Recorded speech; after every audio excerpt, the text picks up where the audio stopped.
Welcome back to the channel, everyone. Let's talk about the exciting matchup we have with the AFC clash between the New York Jets and the New England Patriots. And the only reason this game is exciting is because it's the only game that's going to be televised here on Thursday night. So that's what we're going to be breaking down on this video. We're going to talk about the side, the total, where the money's at, where the public's at, as well as some insights for all you prop bettors out there that'll better help guide you, as well as I'll give you guys 5 best bets that I'll be making for this contest. I already made one of them a little bit earlier in the week, and this is where we're going to talk about it and get down right into the game. But before we do, if you are new to the channel, welcome. Appreciate you guys stopping by. Stop by again. Make sure you subscribe, turn on that notification bell, and be sure to follow me on X. The handle is in the bottom left of your screen, and let's get down into it, okay? Now, one more thing of business here. There is an option if you guys want to go over to my Discord. It's a totally free platform, but in doing so, we do talk football, we do talk live bets, all sports really. It's just a great community we're building. So make sure you hop on over there and sign up. Links down below in the description. Like I said, it's a totally free platform. But for this video, we are going to be using Outlier, one of the best betting resources that I use to make my bets. This is something where I do have a link for that as well. If you do want a 7-day free trial, sign up with Outlier today. I hope you guys all like this video because you do get inside access to a lot of the premium content that I use to give you guys my my breakdowns, and it's kind of where I get a lot of my information. So this will be good. This will be fun. Let's get into the best bets. And first, we're going to run down some of these insights. And the nice thing about Outlier is it kind of breaks it down. And I know there's only been 2 weeks into the NFL season, but it's going to compile data over its last 5 right here on this insight page. You can filter it by your odds and sportsbooks, and that's where I did so, where I leave kind of the range where I look to add props to my card, same game parlays, so on and so forth, and that's how we're going to get into it. Okay, so a couple noteworthy trends. The Jets are 3-9 against the spread in their last 12 games. Here we see the New England Patriots getting 6 points here on the road as they travel to the New York Jets. And this is one where I want to tell you guys kind of why the side of the Jets is interesting, however, is because I do like the fact that New England's on a short week. So a lot of the public money is on the Jets, and that is to be respected. However, the Sharps seem to be on New England's side, grabbing those 6 points, as we see 50% of the money conversely related to 20% only of the bets. Okay, so that's where we have with the early kind of betting splits as it relates to the spread. We're going to get down the list. Some of the things that are going on that are noteworthy. Okay, Antonio Gibson, we're not going to talk too much about that. That's a backup running back, but under 6.5, that has been very, very successful over its last 10 games. Ramondre Stevenson exceeding 16.5 rushing attempts in 4 of his last 5 games against bottom 10 defense for rushing attempts, averaging about 19.2 attempts on the season. Now, I think in both of the week 1 and week 2 matchups that we saw for the New England Patriots, he did eclipse 20 rushes. Now, the Jets offer a different little task. I think this is going to be a ball control game. That's why I'm leaning towards the under. That's why I bet the under, I should say, and why I'm going to be talking about the under a lot. And Ramondre Stevenson getting the carries and the workload for the New England Patriots is something that they're going to have to do and deploy if they want to compete against the Jets. Conversely, we look for Aaron Rodgers. I think they're going to do the same thing on that side of the ball game as well. However, New England has been really good against the run. If we look at DVOA, they both are in the bottom half, which is surprising to most. But this is something where we talk about it. The Jets have C.J. Mosley as well as the likes of DJ Reed. They are questionable in terms of an injury status. That is going to be a coin flip, 50-50 shot if they do play. But if they don't suit up, I do see Stevenson having some success on the ground, and that is a big, big key to that Jets defense, okay? So that'll be one of the prop bets I am making, over 15.5 rush attempts for Ramondre Stevenson. That's a juiced up number. The actual line is at 16.5, but I want to get a little bit of a cushion, so I am taking over 15.5. Kind of noteworthy is that Breece Hall has failed to exceed 62.5 rushing yards in 11 of his last 14 games, averaging about 51.6 in that time span. Now, we see this total set at 62.5. So if you guys want to add into your same game parlays, take an alternate rushing yard total under. That's definitely an avenue that I would explore. Right now, that is set at 62.5 at a price of minus 110. The best number available is out at BetMGM. Now, something else that kind of lends way to the under outside of being a primetime game is the fact that the New England Patriots have hit the under in 5 of their last 5 games against bottom 10 defenses in terms of scoring.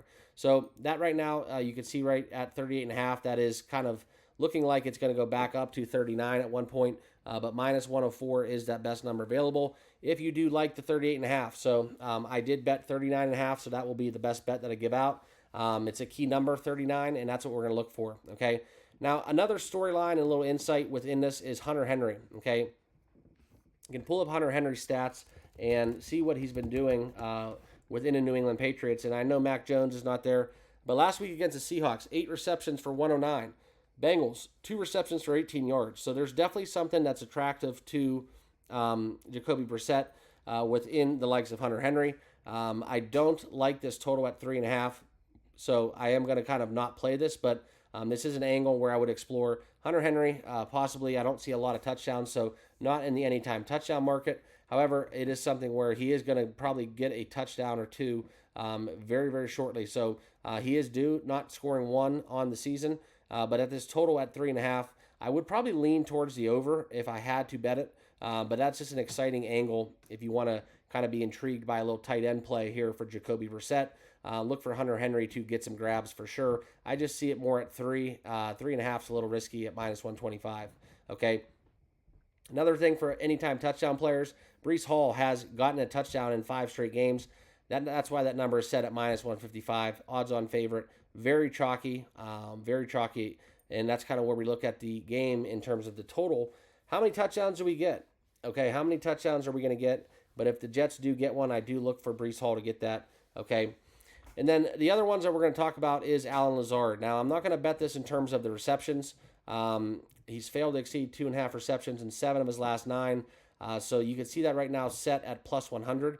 You could take a juiced up under 3 just to give yourself a little bit of a cushion if you do shop around. However, I am going to bet the Allen Lazard under 31.5 receptions. I think that what we saw on the primetime game where we did get the Jets and Allen Lazard scoring 2 touchdowns late in that second half, I think that this will be a little bit of a reversion to the mean.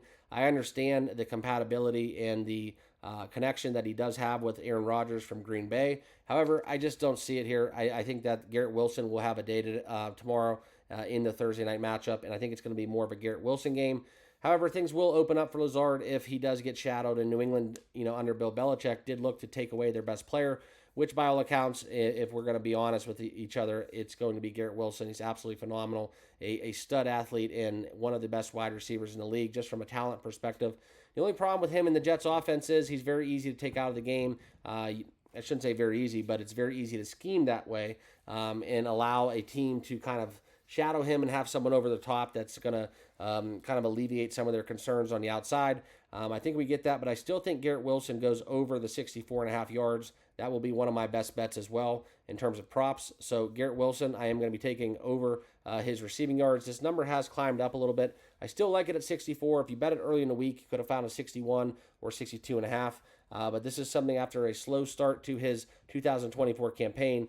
He's the clear-cut number 1 for I keep saying Green Bay because of the colors, but it's the Jets. It's really hard just to get that Aaron Rodgers Packers uniform out of your head after so many years. But I do think that the Jets may throw the ball a little bit more here, and I think that the Patriots, if we are going to talk about where they're deficient, it's definitely on the back end. So I think that he's going to be able to torch the New England secondary as long as they don't bracket coverage him and take him out of the equation.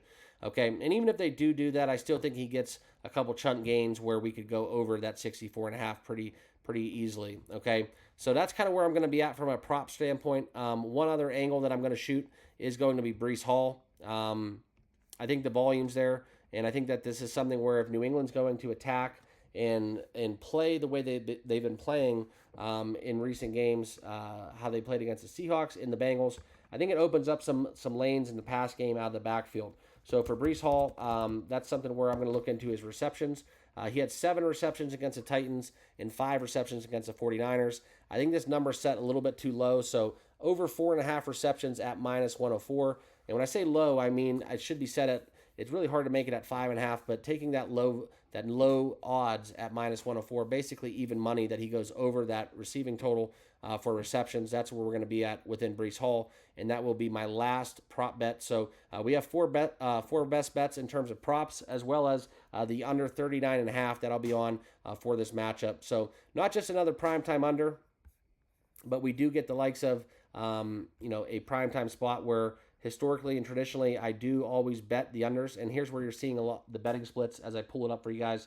We can see 50% of the money is on New England, and 80% of the bets are on the Jets. So that kind of scares me away from the money line. In terms of the spread, it's a little bit more split. We are getting some love on the Jets, conversely, but more bets on the Patriots. And so if you want to call it a slight sharp advantage to taking the Jets -6, go for it. But with a total set at 39.5, that would basically mean, we're looking at a one touchdown score game for the Jets. For the New England Patriots. And I think that we do get a Jets output that we get them into the high 20s. So it really leaves you a little bit a margin of error if we're going to have such a low scoring game. So it kind of correlates. If you're going to take the unders, you may as well grab the points. So I just don't have the stones to take the Patriots in the spot. I've taken them, I think, in week 2, and that didn't really bode well for the Seahawks bettors. But within this too, this is where I lend towards the under, as we see a bigger betting kind of discrepancy. Within 47% of the bets, or the money, I should say, is on the under, and only 26% of the bets on the under, to round out kind of that rationale for taking the under. And yes, like I said earlier, it's a primetime under, so I'm going to be on that more times than not. It's held serve, I should say, thus far. Week 1, we did have the likes of 3 primetime games, so that's something where it doesn't really make sense. But on a Thursday night football,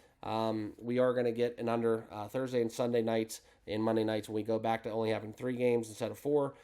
We had the Brazil game on Friday in week 1, so I think right now we're about 4-1 towards the under in primetime spots. Maybe 3-2. I'm not sure, but nonetheless, I still like the under. Took it at 39.5 once those lines opened up on Tuesday.